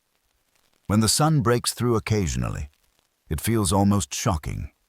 Blood is a constant visual on the battlefield, on uniforms, on equipment, on the ground. The blood looks different on black volcanic sand than on normal soil. The color contrast is starker. After a while, you stop really seeing it, just becomes part of the landscape. The sounds of combat create a constant background. Rifle fire, machine guns, artillery, mortars. The sounds overlap, create a noise environment that's never truly silent. Even during brief lulls, your ears ring from the cumulative exposure. Your hearing will be affected. The damage is permanent but invisible. At night, the darkness is profound. No electric lights, just darkness broken occasionally by flares or tracer fire. Sounds become more important. Visual identification impossible. Movement restricted. Sleep, when possible, is light. Constantly alert. Your sense of time becomes distorted. Days blend together. What day is it? The date stops mattering. Only the immediate mission matters. Time becomes measured in engagements rather than hours. You've burned 5 positions today, or was it 6? Hunger is present but secondary. You eat when food is available. Often it isn't. The body adjusts, runs on less. You lose weight. Everyone does. You feel lighter, but not in a good way. Weaker. Thirst is worse than hunger. The exertion, the heat from firing the weapon, the volcanic dust. You need water constantly, but water is heavy, difficult to resupply. You ration carefully. The constant thirst becomes a companion, always there, never fully satisfied. The smell of death permeates the battlefield. Bodies can't always be recovered immediately. The volcanic terrain makes evacuation difficult, so they lie where they fell. The smell builds. You try not to breathe through your nose, but the smell of decomposition is pervasive. Your uniform gets progressively filthy. No laundry, no clean changes. You wear the same uniform day after day. The wool gets stiff with sweat and dirt. The volcanic ash works into the fibers. Everyone looks the same after a few days. Filthy, exhausted. The tactile sensation of the firing wand in your hands becomes familiar. The metal grip, the trigger mechanism. Your hands learn the feel of it, can operate it almost by touch. This muscle memory develops naturally. Your body adapts to the equipment. Rain, when it comes, brings mixed feelings. Relief from the dust and heat. Misery from being wet. The rain on Iwo Jima is cold, soaks through uniform, makes the volcanic terrain slippery, but it clears the air temporarily. The wind on the island can be significant, affects the flame stream when you fire. You learn to account for this, adjust your aim, compensate for how wind pushes the burning fuel. Your equipment develops its own sounds. The slosh of fuel in the tank as you move, the slight rattle of connections, the creak of straps under load. These sounds become so familiar, you'd notice their absence. The sensation of pressing the trigger never becomes routine, despite multiple engagements. That moment when you press the trigger always feels significant. You're aware of what you're initiating. The weight of that action doesn't diminish with repetition.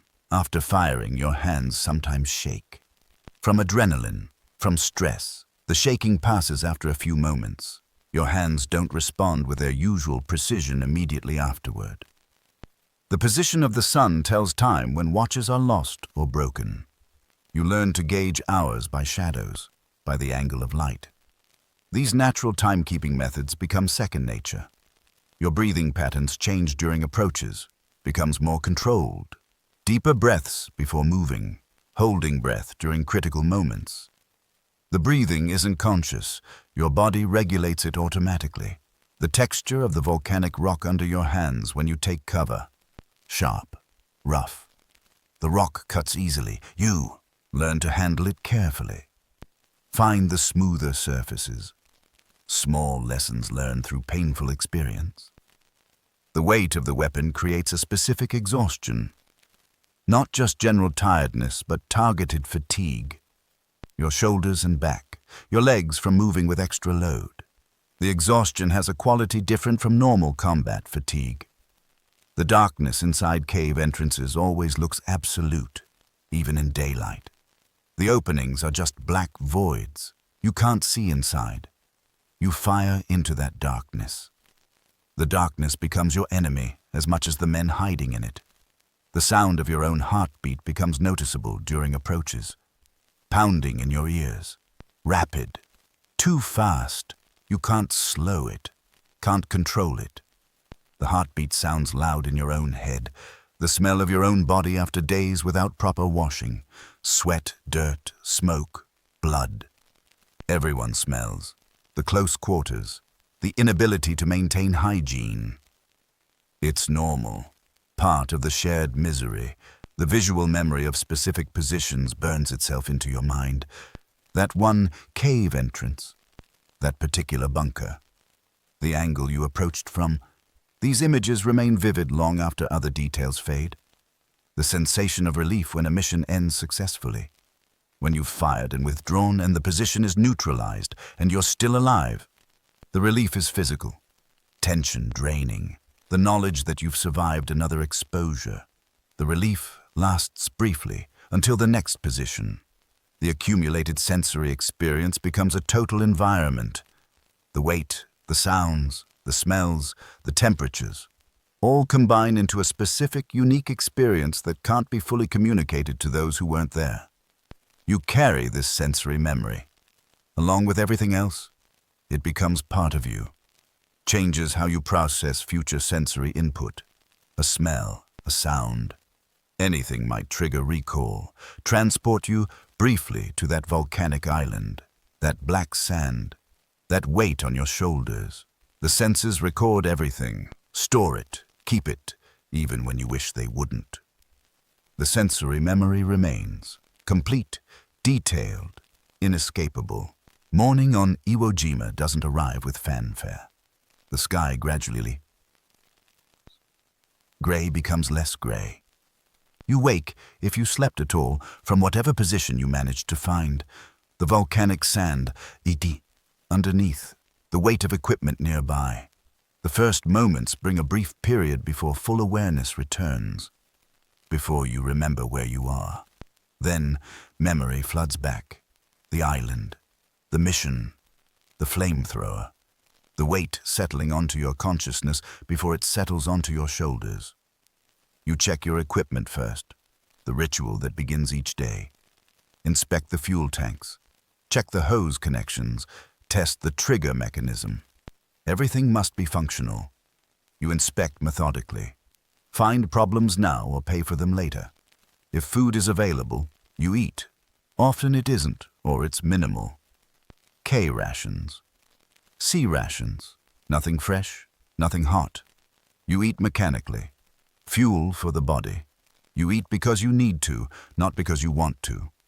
Water is more important than food. You check your canteen. How much remains? You ration carefully. A sip here, a sip there. Dehydration is dangerous. You need to stay hydrated, but water is heavy and difficult to transport. The squad leader provides the day's mission briefing, usually simple. Advance toward a specific objective. Clear defensive positions along the way. You focus on the immediate tactical mission. Today's sector, today's positions.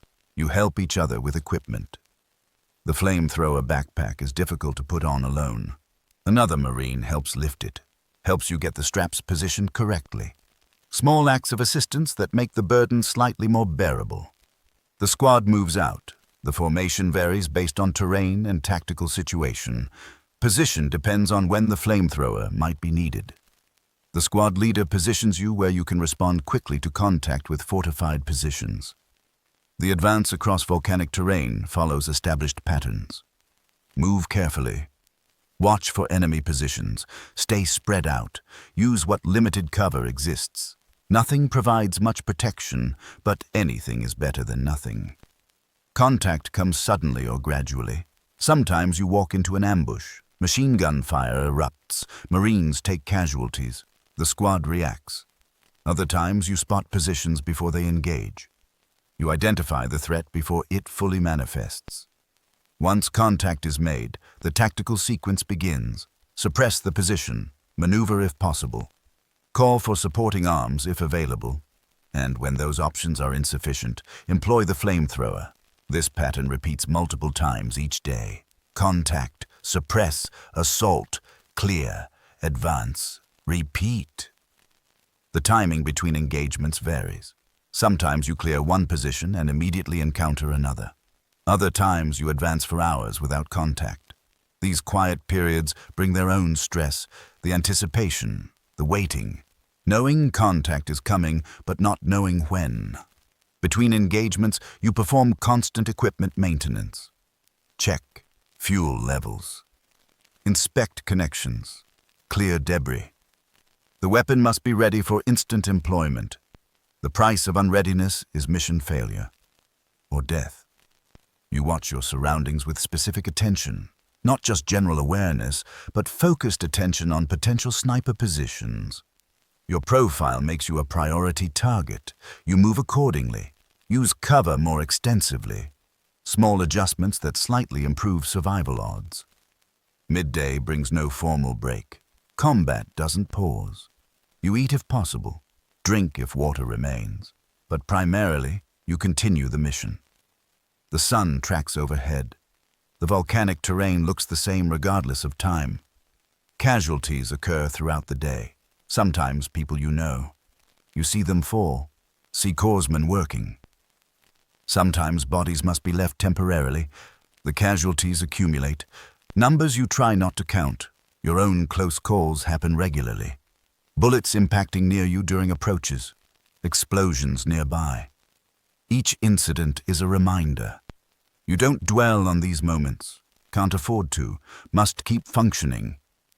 Fatigue accumulates throughout the day. Physical exhaustion from carrying the weight. Mental exhaustion from constant alertness. Emotional exhaustion from repeated exposure to violence and death. The fatigue becomes part of your baseline state. You're always tired. The level just varies. Afternoon missions feel different than morning ones. You're more tired. The weapon feels heavier. Everything requires more effort. But the mission doesn't adjust for fatigue. Positions must still be cleared. You continue despite exhaustion because continuation is the only option. Late afternoon brings thoughts of evening, of potential rest, of stopping the advance. These thoughts are dangerous. They pull attention to the future. You force focus back to the current mission. Deal with what's immediate. As light begins fading, the tactical calculus changes. Night combat is different, more dangerous in some ways. Visibility decreases, but also potentially advantageous. Darkness can conceal movement. The decision to continue operations into darkness depends on factors beyond your control. When operations finally cease for the day, the shutdown sequence begins. Find a defensive position. Establish perimeter security. Check equipment again. Address maintenance issues before tomorrow. Eat if food is available. The routine tasks that bracket each day. Sleep comes hard despite exhaustion. The ground is uncomfortable. The volcanic sand shifts. The temperature drops. You're cold, but have no blankets. You curl into whatever position minimizes discomfort. Try to rest, but sleep doesn't mean peace. Dreams come. Nightmares, replaying the day's events, processing the sensory overload. Your mind works through it while you sleep. Often you wake suddenly, heart racing, disoriented. Takes moments to remember where you are. The night brings other concerns. Japanese infiltration attempts, defenders moving through tunnels. You sleep lightly, half awake, responsive to sounds. True deep sleep is rare, dangerous. Guard duties rotate through the unit. When your turn comes, you're fully awake. Watching, listening. The darkness is profound. You see almost nothing. Rely on hearing. The hours pass slowly. Morning arrives again. The cycle repeats. Wake. Check equipment. Eat if possible. Receive mission briefing. Move out. Make contact. Suppress. Assault. Clear. Advance. The pattern continues day after day. The days blur together. Was that 3 days ago or 5? The events stack upon each other. Memory becomes compressed. Individual engagements merge into a generalized experience. Only the exceptional moments remain distinct. Some days are worse than others. Days when casualties are heavy, when progress is minimal. Other days bring small successes, positions cleared efficiently, casualties light relative to objectives achieved. The variability creates an emotional rhythm, though even good days in combat are terrible by any normal standard. The rhythm becomes your life, your existence. Wake, fight, sleep briefly, wake again, fight again. The pattern continues until it ends, until the island is secured, until your role concludes. However it resolves, this rhythm defines your experience. The weight on your shoulders, the rifle fire in your ears, the volcanic dust in your lungs, the fear in your chest, the exhaustion in your muscles, the knowledge that tomorrow will bring the same, and the day after. Until something changes, until the rhythm finally breaks. But for now, it continues. The sun rises, the missions begin. The positions must be cleared, day after day after day on a volcanic island where the rhythm of combat becomes the rhythm of existence. Wake, fight, sleep, repeat. The rhythm of days. 25 yards doesn't sound like much. In peacetime, it's a casual distance, a short walk, close enough to have a normal conversation, close enough to see details clearly, close enough to recognize faces. On Iwo Jima, 25 yards becomes everything. It's the distance that defines your role, the range at which the flamethrower works effectively, close enough for burning fuel to reach the target, far enough to give you some protection, the mathematical sweet spot between weapon effectiveness and operator survivability. But the distance creates a paradox. You use a weapon that projects fire, that reaches out from distance, that allows killing without physical contact. Yet you must get closer to your enemy than almost anyone else on the battlefield. Closer than riflemen who engage at 100 yards. Closer than machine gunners. Closer than mortarmen. Only those in hand-to-hand combat get closer, and that closeness is momentary. Seconds of grappling. Your closeness is sustained. Minutes of approach. Long seconds of firing. Continued proximity while checking results. The distance persists. Creates a relationship between you and the men in the cave you're approaching. At 25 yards, you see details. The cave entrance isn't just a tactical feature. It's a specific opening in volcanic rock. You see the texture of the stone. The way light and shadow play across its surface. You see it as a thing built by human hands, for human purposes. Currently occupied by humans who will soon be dead. At 25 yards, sound carries clearly. When you fire and the flame enters the position, you hear the results. Not just the roar of your weapon. Not just the crackling of combustion, but the human sounds. The screaming, sometimes prayers or curses in Japanese. You don't understand the words, but you understand what they represent. The closeness makes abstraction impossible. At longer ranges, enemy becomes a concept, a tactical problem, but at 25 yards, people remain people. Your mind cannot fully dehumanize what's happening, cannot reduce it to clean tactical terms. The humanity of the men you're killing remains visible, audible, undeniable. This creates a moral weight different from other combat roles. A rifleman fires from hundreds of yards, sees the target fall, doesn't hear the death. An artillery observer calls in coordinates, never sees the impact. A bomber crew drops ordnance from altitude. The human casualties are invisible. You observe, you witness, you hear and see and smell the direct results at close range. The men dying by your weapon aren't abstractions. They're individual humans experiencing arguably the worst death possible. Burning alive in confined spaces. And you're close enough to register all of this in detail. Some operators describe a psychological compartmentalization that helps. You focus on the tactical. This is a mission, a target. The human aspect gets pushed aside. You become a technician. Operating equipment. The killing becomes mechanical.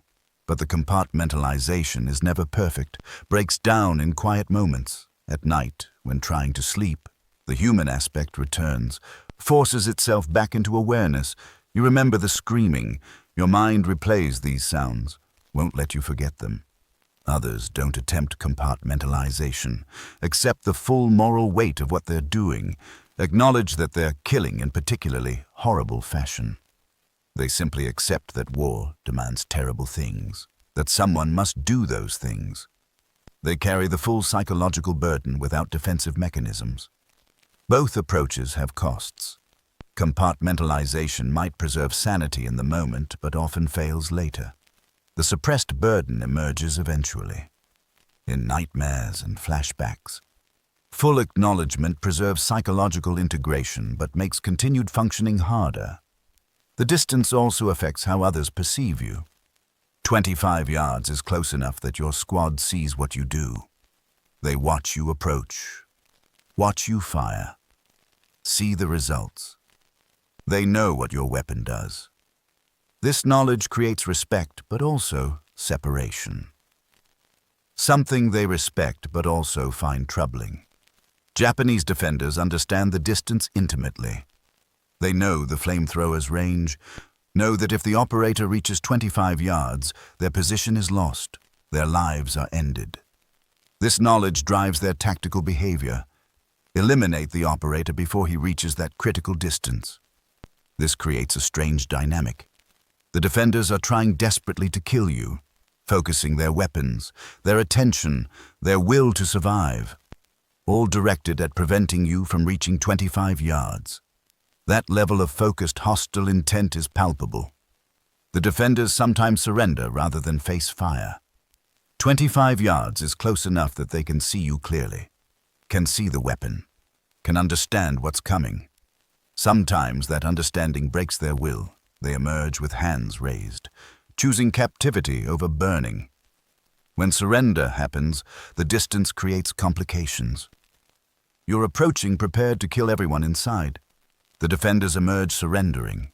You must decide immediately how to respond. The decision happens in seconds.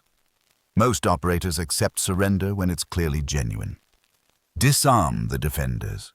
Pass them to rear elements. Continue the mission, but the encounters stay with you, the faces of men you almost killed. Men who chose your mercy over death by fire.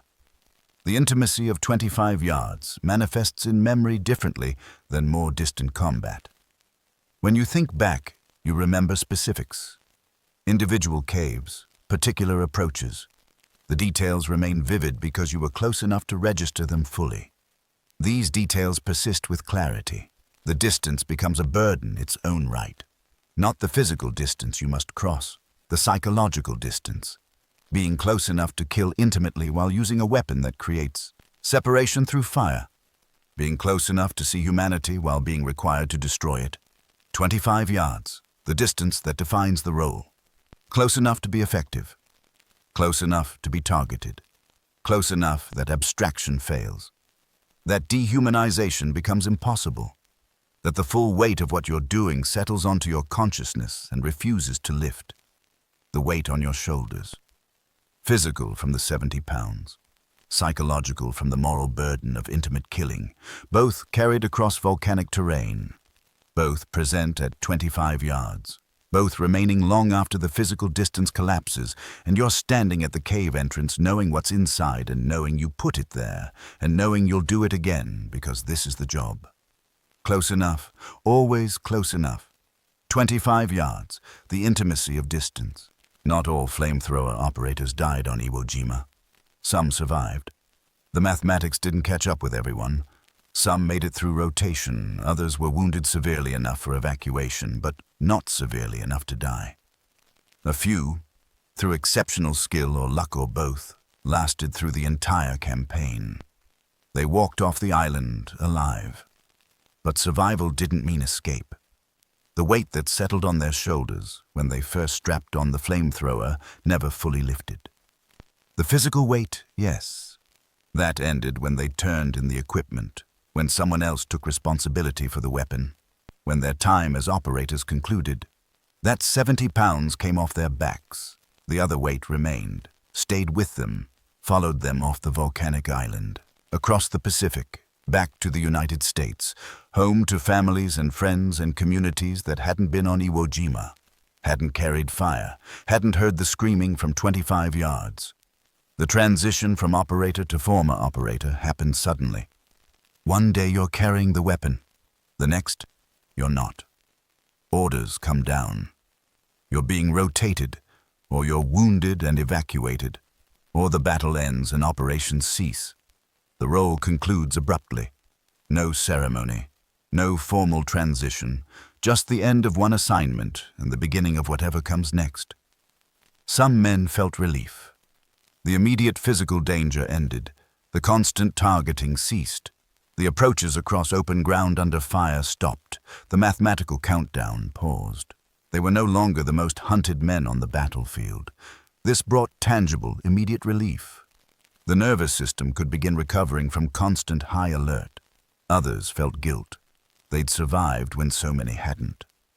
Other operators had been killed doing the same job, taking the same risks, approaching the same positions. Why them and not me? The survivors' guilt wasn't unique to flamethrower operators. Many combat veterans experienced it. But for operators, the guilt sometimes intensified because their specific role had been so clearly deadly, so obviously likely to end in death. Surviving felt almost like cheating, like statistical impossibility that should have resolved differently. The memories didn't fade with distance or time. If anything, they intensified initially. During active combat, adrenaline and necessity kept you focused on immediate tasks. Survival demanded attention to the present, the missions, the tactical requirements. You couldn't afford extended reflection on what you'd done, what you'd witnessed. No time for processing.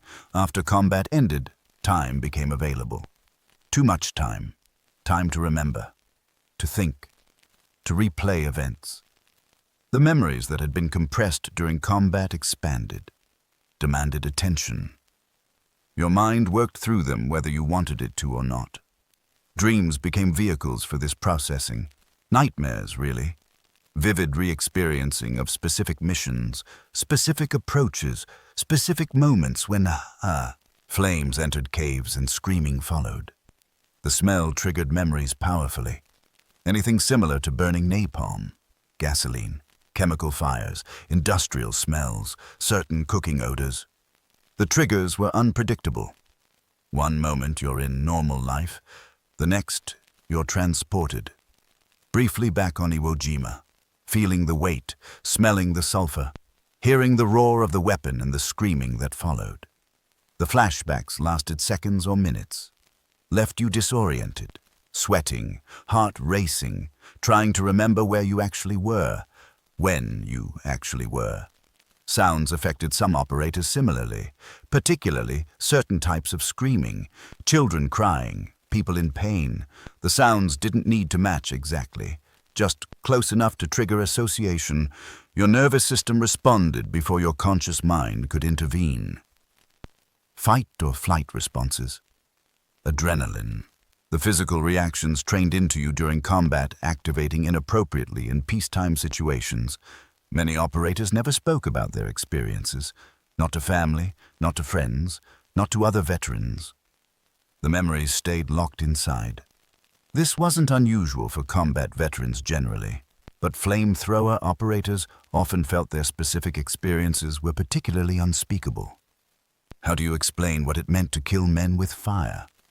How do you describe the sounds and smells? How do you communicate the psychological weight of intimate killing while maintaining relationships with people who've never experienced combat?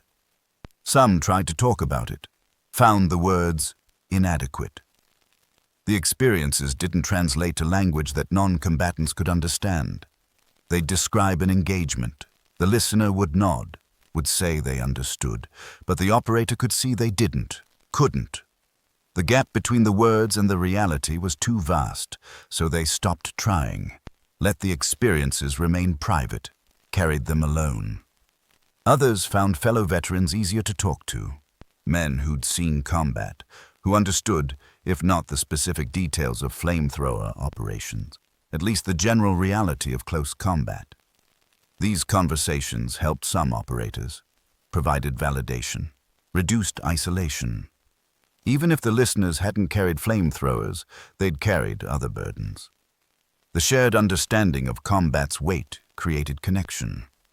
The hypervigilance developed during combat didn't disappear immediately. For months or years after Iwo Jima, many operators remained constantly alert, scanned their environments automatically, assessed threats, identified cover, planned routes. Their nervous system stayed partially activated, ready for combat that was no longer coming. This constant alertness was exhausting, prevented relaxation, interfered with sleep. Sleep disturbances affected most operators for years, some for decades. The nightmares were common, but other sleep issues emerged too. Difficulty falling asleep, waking frequently, sleeping lightly, always partially alert. Even when unconscious, the body and mind couldn't fully relax. Couldn't trust that sleep was safe. Couldn't let go of the vigilance that had kept them alive. Relationships suffered under these burdens. Partners, families, friends couldn't understand the changes in men who'd returned from Iwo Jima. The emotional distance, the sudden mood shifts, the startled responses to loud noises or unexpected movements. The night terrors, the inability to discuss experiences. These behaviors strained relationships. Some survived, others didn't. Many operators struggled with what would later be called PTSD. In their time, it had other names: shell shock, combat fatigue, or no name at all. Just private struggle that men were expected to handle silently, to overcome through willpower, to move past without complaint. This expectation of silent recovery actually prevented recovery for many. The burden stayed unprocessed, unaddressed, carried alone. Employment could be difficult. The hypervigilance, the sleep problems, the triggered responses to sounds and smells all interfered with civilian work. Some operators struggled to maintain employment. Others functioned adequately but at significant personal cost. They pushed through symptoms, hid their struggles, maintained appearances while privately dealing with ongoing psychological effects. Substance use became an issue for some. Alcohol could suppress nightmares, could dull intrusive memories, could make sleep possible. The short-term relief was real. The long-term costs were severe. Addiction developed, health deteriorated. The substance use meant to solve problems created new ones. But in the moment, the relief felt necessary, the only available tool for managing unbearable psychological pain. Others found healthier coping mechanisms, physical activity, work that demanded focus, hobbies that absorbed attention, gradual building of new memories that diluted the intensity of combat memories. Time helped some operators. The distance from events allowed processing, allowed integration of experiences into life narrative, allowed moving forward while carrying the weight rather than being crushed by it. The moral weight persisted regardless of coping strategies. What they'd done didn't change. Couldn't be undone. Couldn't be forgotten. They'd killed men with fire, at close range, witnessed the results. Some operators found ways to accept this, to contextualize it within the larger frame of war's necessity. Others struggled with guilt that never fully resolved, questioned whether the tactical necessity justified the method, whether their actions could ever be morally defended. Some found meaning in the lives their actions had saved. The Marines who didn't die assaulting positions because the flamethrower cleared them efficiently. The squad members who survived because someone carried that burden.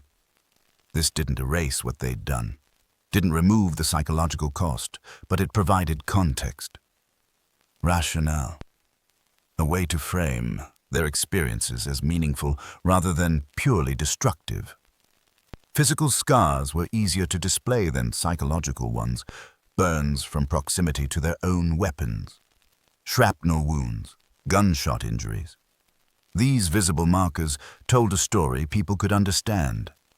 Combat veteran, wounded in action, the physical scars granted a kind of permission, a recognized category, a social understanding of sacrifice. The invisible scars were harder to acknowledge. No medals for nightmares, no Purple Heart for PTSD, no social recognition of psychological wounds. These costs remained private, hidden, carried in silence. Veterans learned which struggles could be mentioned and which must be borne alone. Family members sometimes noticed changes. A father who startled too easily, an uncle who drank too much, a brother who kept distance from close relationships. These observations rarely led to understanding. Mental health treatment for combat veterans was limited. The concept of trauma therapy barely existed. Men were expected to readjust, to return to normal, to leave the war behind them, but the war didn't stay behind.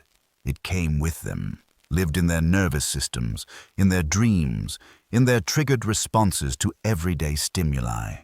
The island might be thousands of miles away, but psychologically, they never fully left. Part of them remained on that volcanic terrain, carrying that weight, approaching that next position. Some operators experienced intrusive memories during waking hours. Not full flashbacks, just sudden, vivid recall of specific moments. A cave entrance, the sound of the weapon firing, a face briefly glimpsed. These intrusions interrupted normal activities, happened without warning, pulled attention away from present circumstances, created a sense of living partially and 2 times simultaneously. The passage of time affected operators differently. Some found that years brought healing. Distance from events allowed perspective. The memories remained but lost some of their intensity. The emotional charge decreased. They could remember without being overwhelmed, could acknowledge what happened while maintaining equilibrium. Others found time didn't heal. Decades later, the memories remained as vivid and disturbing as immediately after the battle. The neural pathways formed during trauma had become permanent. The experiences etched so deeply that time couldn't erase them. These men carried Iwo Jima with them for life. The weight never decreased, just became more familiar. Anniversaries or the battle could be particularly difficult. February 19th. The landing date. For some veterans, this date triggered increased symptoms, more nightmares, more intrusive memories, higher anxiety. The body and mind remembered the date even when conscious awareness didn't focus on it.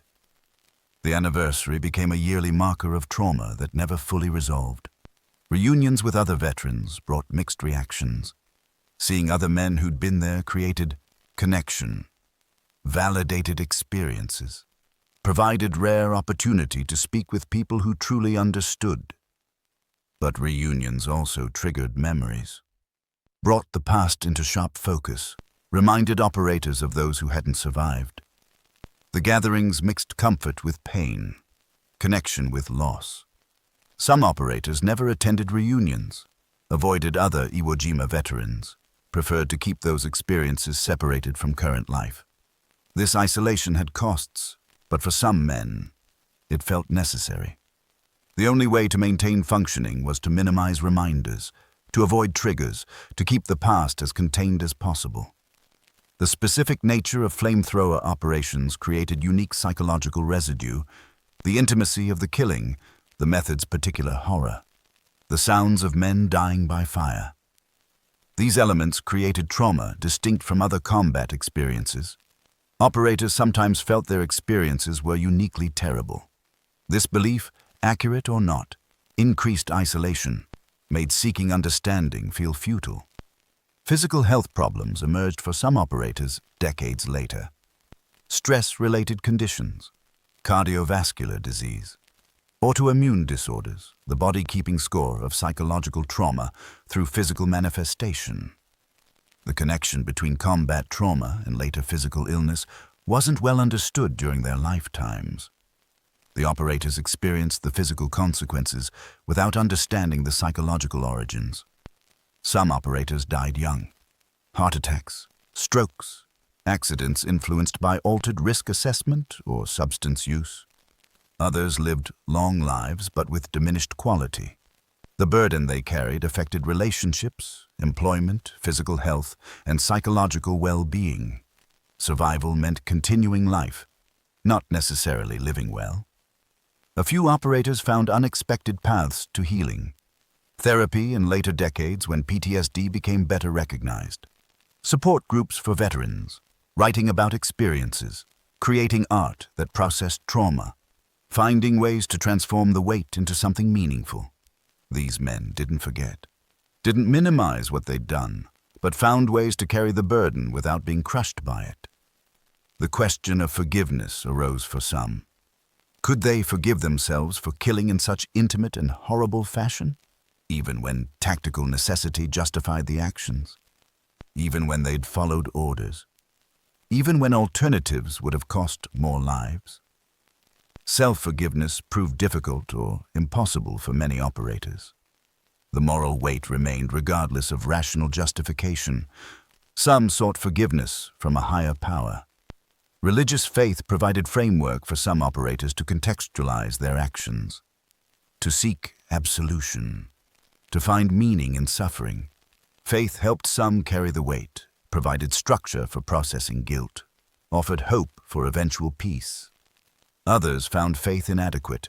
The experiences had shaken belief systems, left questions that religious frameworks couldn't answer satisfactorily.